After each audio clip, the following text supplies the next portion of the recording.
So, Mark, take me back to the beginning. When did you first decide to become a lawyer? Was there a specific field that attracted you to the profession? Like, what's that? How did that story go? It's actually a funny story because I never wanted to be a lawyer. I actually wanted to be a chef. I always enjoyed cooking and I wanted to cook. And that was kind of what my passion was.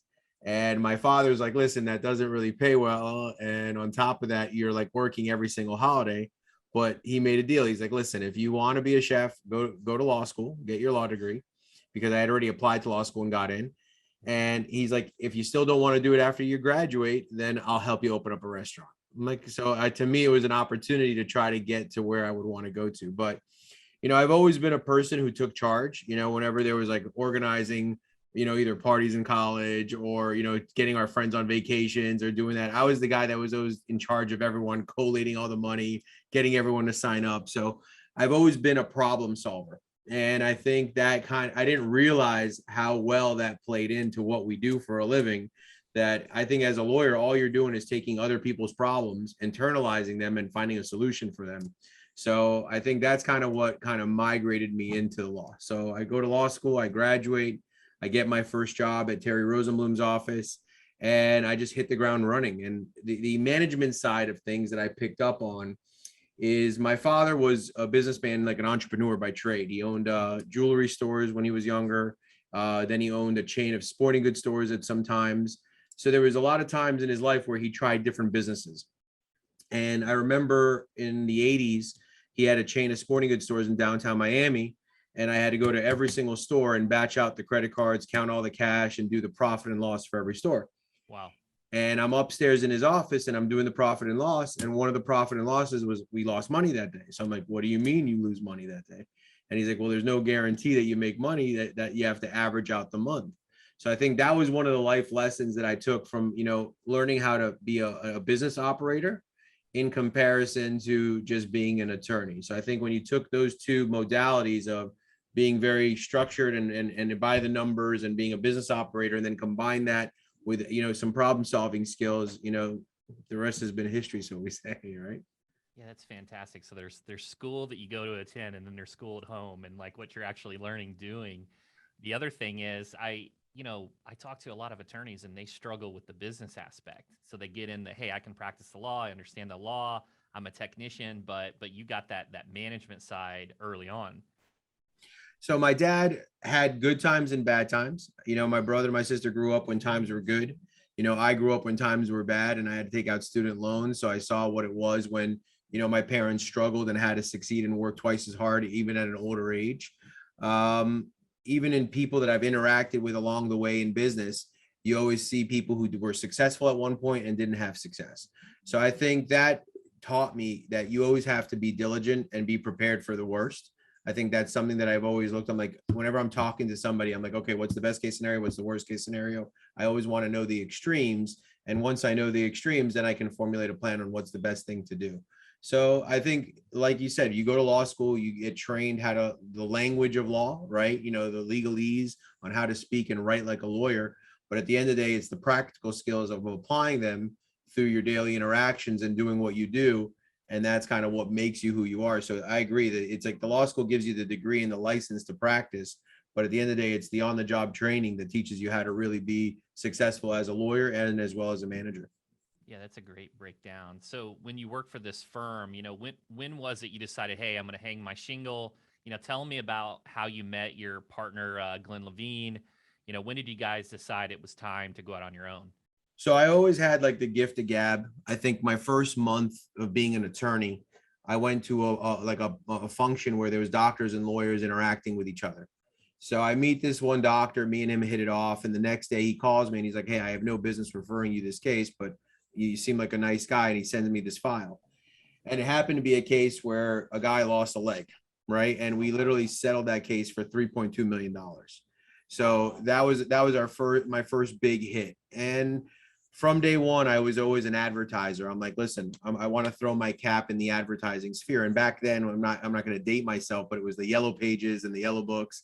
So that was before the Apple iPhone. BlackBerry was still around. And at that point, my boss at the time was like, listen, I don't advertise. It's not my thing. It's all like, he was more of like a conventional style attorney, but he said, if you want to do it, go ahead and do it. So I took my first check and I bought the front cover of the Yellow Pages, and I just snowballed from there. And I think within 18 months, I'm sitting there and I had like 119 of my own cases. And I'm like, all right, it's time to go. So that was really a short transition of me working for someone to then transitioning to my own office.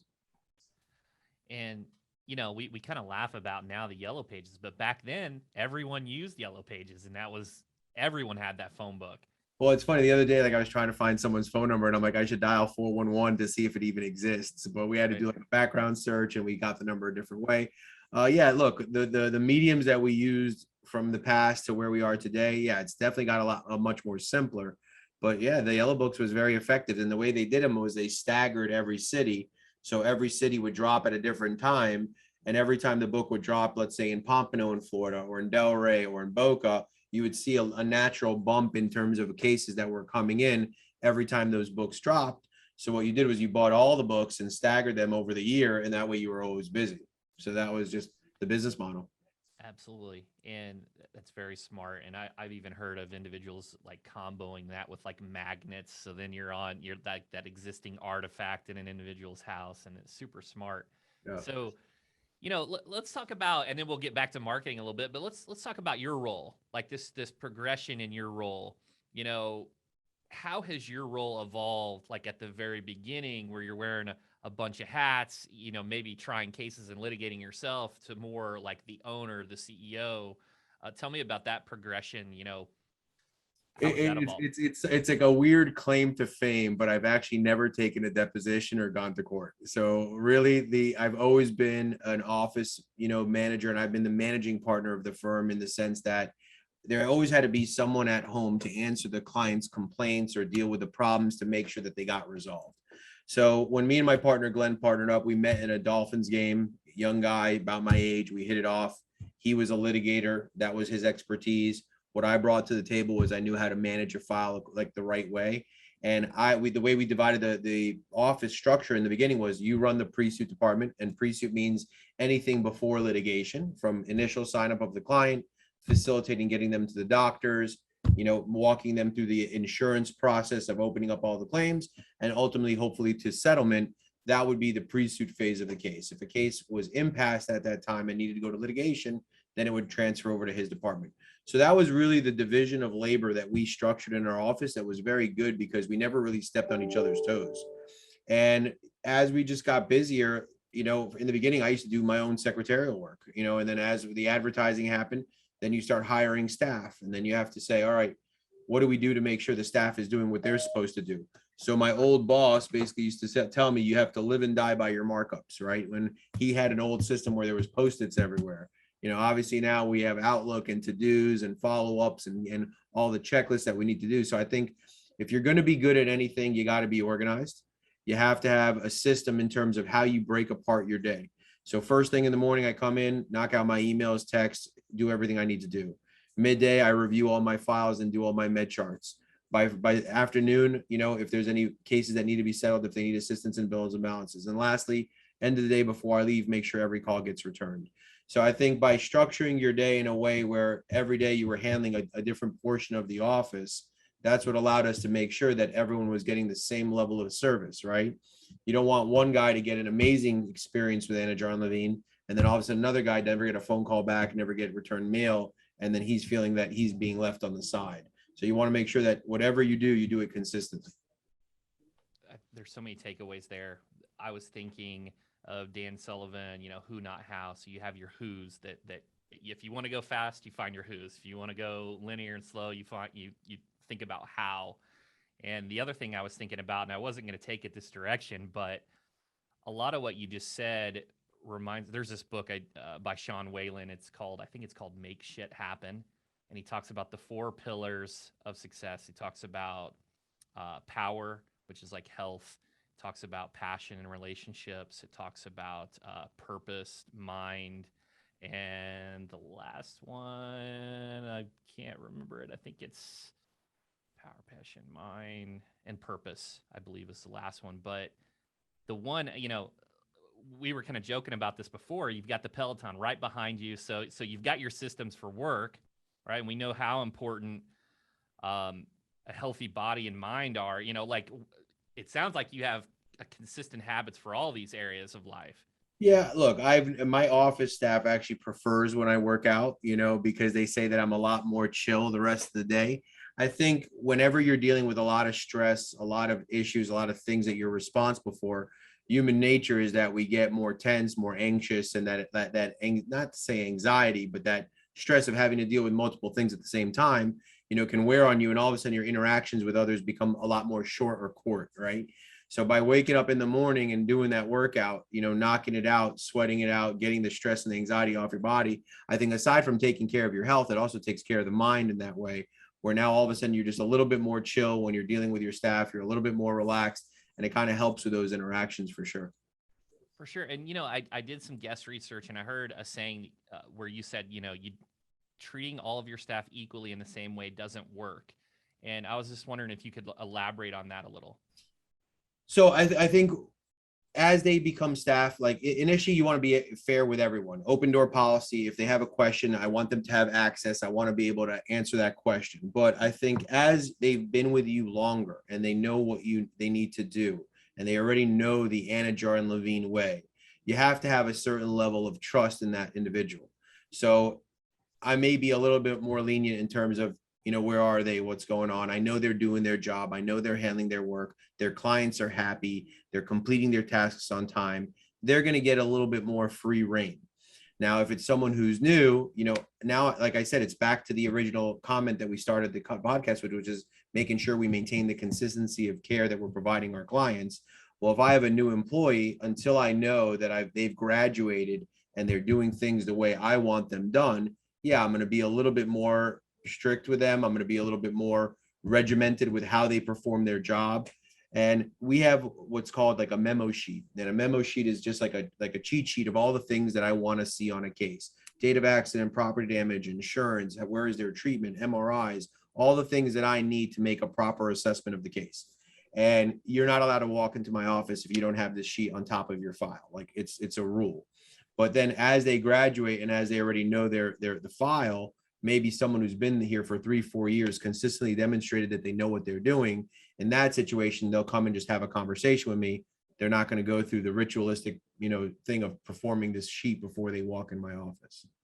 Sounds like a lot of the characteristics of like that checklist manifesto, or before you take, before you're flying a plane, you do the run up and go through all of these steps. And that's super smart. That makes sense, because then you can just empower those individuals that know what they're doing, and you don't have to stress about the well, to some degree I hear micromanagement as like a negative, but I think in the beginning I absolutely agree with you, like making sure they do it your way and teaching them the proper It gives tactics them to do so. structure, and it also, I think it takes the stress off of them because now they already know what you're looking for. So I think if you're always clear in what your requests are, if you always know are concise in terms of, hey, this is what I'm looking for, and now there's no surprise when they walk into the room to ask you a question of what your expectations are, I think that can add some brevity in terms of making it more easy for them to, get into the fold and figure things out. For sure, for sure. I completely agree. And jumping over to kind of the marketing, because you're one of the firms that just truly market themselves in a fantastic manner for multiple channels, that omni-channel approach. And we had Gary Sarner on previously, and we were talking about radio, and you guys have had awesome success with radio, in that medium. Not saying to give away your secret sauce, but why has that been a medium that you've really focused and done well with? So I always tell everyone, they always say, I don't mind sharing the secret sauce because there's another discipline that comes with that. And that's making sure you're answering the phone, right? Because if you're spending all this money on advertising and your intake team isn't picking up the phone, making sure they're screening them properly and making sure you're getting proper conversions, you're burning your money. Look, you hit it on the head initially where you said it's all about relationships. And I think one of the things that we did very differently in the beginning was we didn't work with ad agencies. I would meet all the general managers and the sales managers and the DOSs myself, and then we would go out and have drinks together or have dinner together. And to me, I think once there's a friendly relationship, it's very hard for that person to not want to do the best for you, right? So regardless of what the contract says and what you have on paper, those are the terms that you're paying for. Those are the terms that you're agreeing to. But there's always added value that can be done by, any of these advertisers. And I think the more there's an intimate relationship with the advertiser and the more it feels like a partnership and not just like a customer, they're more inclined to try to help you or make sure that you do right. And that happened more so in COVID than any other time in my life, because we have a very, very expensive advertising campaign. And COVID came and every single one of our partners stepped up to the plate, kind of helped us get through that time, maintained a lot of our assets, and now we came out of it even stronger. And that wouldn't have happened if you were just, hands off in terms of your interactions with these people. So yeah, look, it's worked very, very well. I think when you look at advertising, I try to say, to keep it simple, it's like a 7-layer cake, right? You can't have a 7-layer cake unless you have all 7 layers, right? So initially you start off with, radio. You start off with maybe things that are more cost effective, maybe some internet, Google's type advertising. Maybe then you move on to TV as you graduate. Then maybe you try additional markets. Maybe at that point, if you really feel comfortable, you can do some corporate sponsorships of some like venues, and that's more of a branding component. So you don't want to be hopping around with your budgets, going from, this channel to this channel and going here for 3 months and here for 3 months. You want to have some type of consistency with either the viewers or listeners on that specific station or that specific medium, where every year, year in, year out, you become a fabric of that station, fabric of that radio station, or a fabric of that corporate sponsorship. So the longer you're there, the more that investment is going to yield a better result. Yeah, and the other thing is that omni-channel approach, they all kind of lift each other, right? So if you have a brand, then your Google search is going to work better, and your radio works better with these other mediums. The other thing I would imagine too is when you test these multiple channels, you can see where you're getting the most attention for the least cost and kind of throttle those up.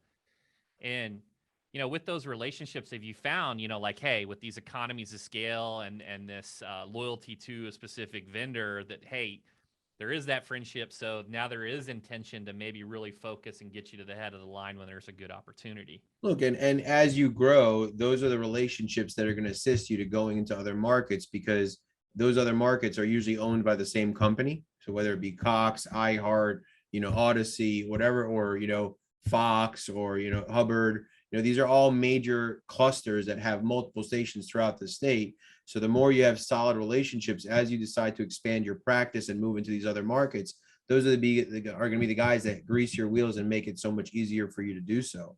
So look, the relationships are important. You talked about the Holy Trinity, that I like to call it, which is, radio, television, and Google. I think if you don't have those 3 things working in concert, your ad campaign is not going to be as effective as it could be. I think, the most expensive of those 3 is basically the television. So I always start off with the radio, maybe interlace some of that Google advertising immediately, and then you add the TV. And then the Google advertising is the portion that really doesn't have a cap. You could spend in perpetuity on that. It's just a matter of what's your attrition rate and what gets to that point where it becomes a little bit too painful, or you're not able to sustain it for the long term. Right.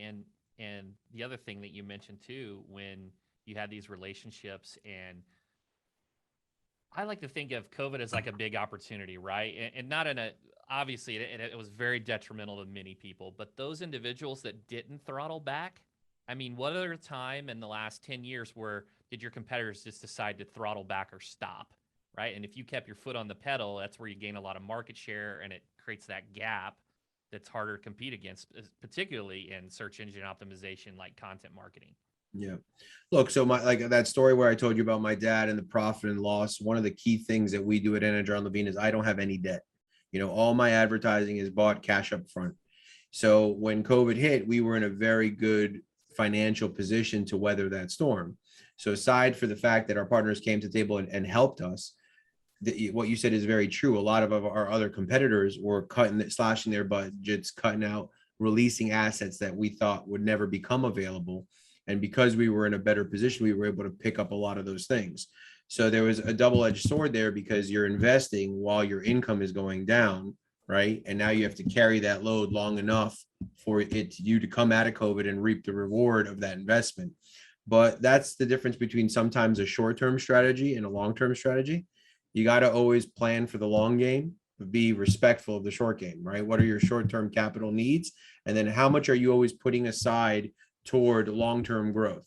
So we always have a savings account, and every time we get an unexpected windfall of like a large settlement or something that, you know, was out of the norm that took place, there's always a certain percentage that gets earmarked and allocated to our savings account, because that puts us in a position for when an opportunity comes, we're ready to roll.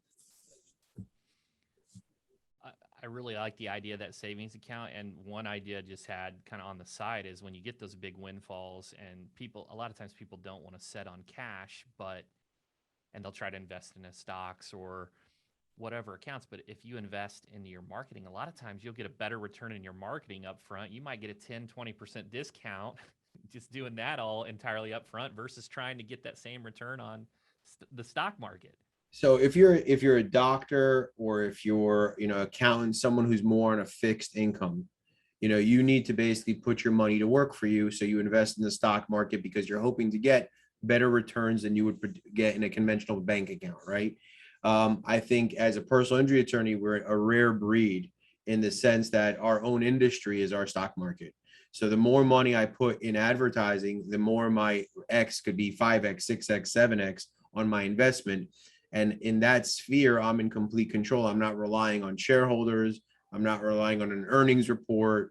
I'm not relying on anybody to make decisions for me. We're in complete control of our own investments. So it's kind of ironic that when it comes to my personal investments, which are, you know, they're all life and whole life insurance, you know, real estate holdings, like just very conservative stuff, because I can't be gambling on both sides of my life. I need something that's the base, something that's the conservative play, something that lets me sleep at night and feel comfortable.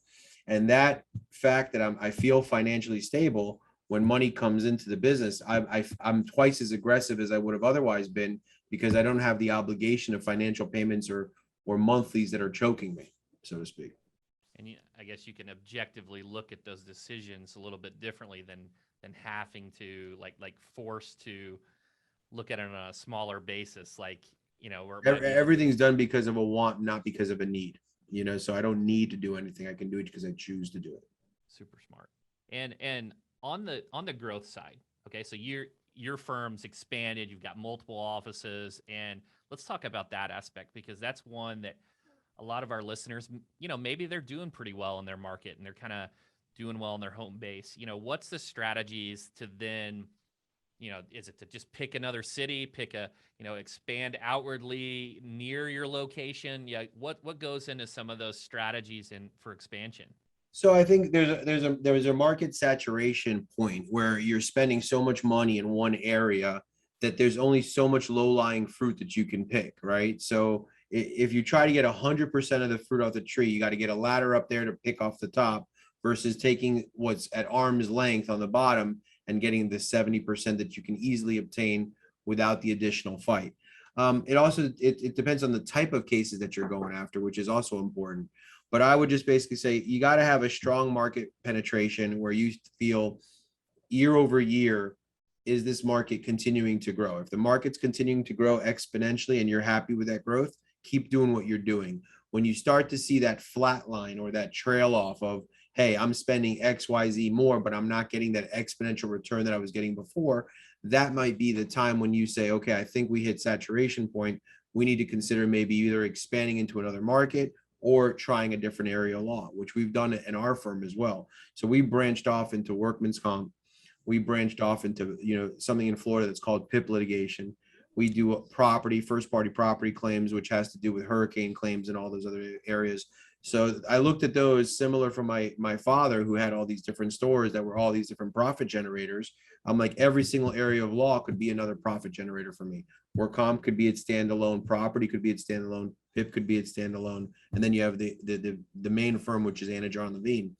And then within Anidjar Levine in itself, by going into other markets and expanding, you know, that's a 2 to 3 year investment. You know, we learned a lesson when we went to Jacksonville. You know, I thought I had the secret sauce on how to make it work. And I went in there really, really hot and heavy. I went through community events and giveaways and TV and radio. And we learned our lesson quickly. In 3-4 months, we burned through a lot of cash. And then I'm like, all right, well, we need to do this a little differently because we have to be in here for the long game. And that's when we dialed some stuff back and made some changes. And then all of a sudden you saw that market change. And I would also say having market information was important. Like, we were also struggling in Jacksonville, which was our first opportunity to go to another city. And we were pushing our branded 800 number, 800-747-FREE, 800-747-3733, and it wasn't working. And when we got up there, we realized Jacksonville was more like South Georgia, small town, than it was like South Florida. And they all wanted a local attorney. So we made the change to a local 904 number. And then once we made that change, you saw a dramatic increase. And it was kind of funny because 2 years later, after making that change, one of the stations did a focus group for us, and we appeared more local than guys that were there for multiple years. So just by making small changes of making it appear local, even taking our commercials and putting imagery of the city behind the commercials, we had them all, we cut new commercials across the state, and each state had imagery for Tampa behind it, or Orlando behind it, or, you know, a bridge from Jacksonville behind it. And that brand association, that local awareness, helped us in terms of penetrating into those markets. That's super smart. It makes me think of that know, like, trust. So instantly you're just hitting the trust. Oh, they're just like me. I live here. Yeah. And And you want to go the route of, you know, a lot of commercials are always about, like, you know, big bags of cash and stuff like that. And, you know, maybe that appeals to some segments, but I think long term that most likely will turn most people off. I think it's got to be about, you know, like a public service announcement. You know, did you know this, or are you aware? This is what we can do to assist you. This is how we can get you out of your problems. You know, our main tagline is take back control. You know, take back control of your life. You've been turned upside down. This accident has changed you. You're not able to get to work. You're in pain. We want to help you take back control and get back to being who you were before this accident. So I think that empowerment message is also very strong. I think it resonates better. So thinking about your messaging is also very important. There's a lot of different facets of an ad campaign that makes it effective. You want to control your messaging. You want to make sure you stay positive. Sometimes you have to appear local. And then second of all, you know, you have to do good and make the community outreach is the last piece of the puzzle that helps kind of close that down.